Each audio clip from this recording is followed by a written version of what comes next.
大家好，今日同你哋分享臘味煲仔飯。咁我用咗一條臘腸，呢嚿臘肉咧好似半嚿，其實佢唔係嘅，佢由2條臘肉壓埋，好似半嚿咁樣嘅。咁喺英國買到嘅臘味咧都唔係話太靚嘅。咁米咧我用咗1杯，咁你哋可以份量啊隨意嘅。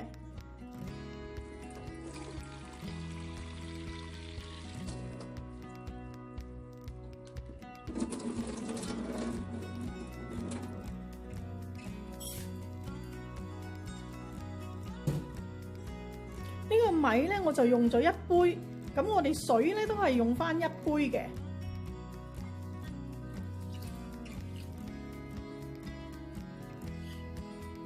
咁我哋俾少少油落呢啲飯度，咁個飯咧就會更加軟熟同埋香。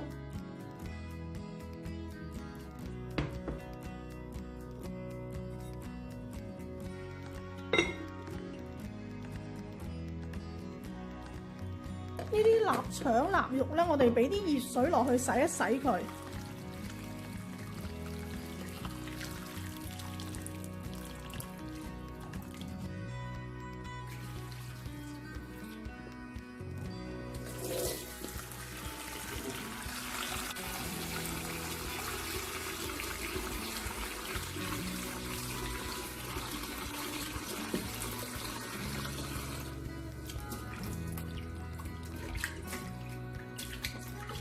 呢個都係熱水喉嘅熱水，不過佢冇咁熱。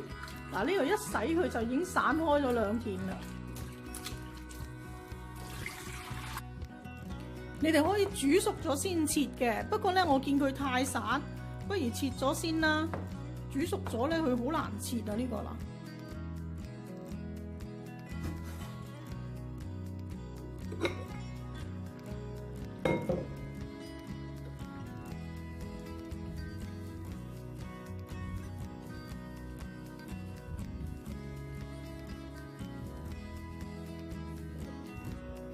飯滾咗咧，就可以放呢個臘味落去。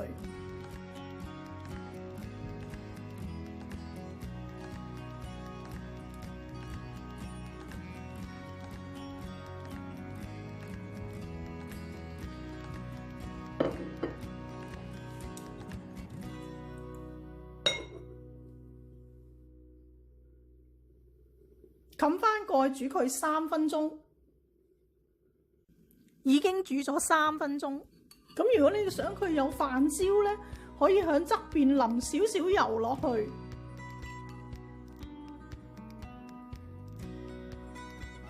轉小火煮佢5分鐘。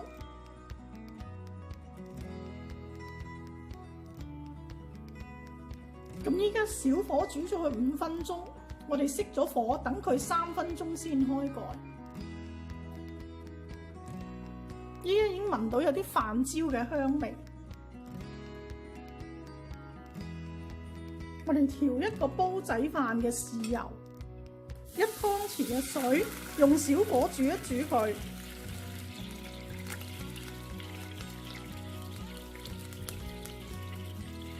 ，1湯匙嘅生抽。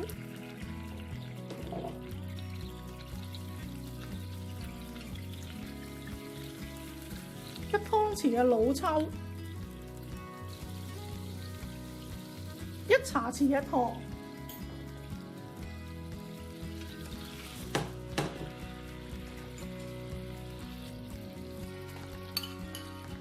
些少油，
要喺最底嗰度咧先有啲飯焦。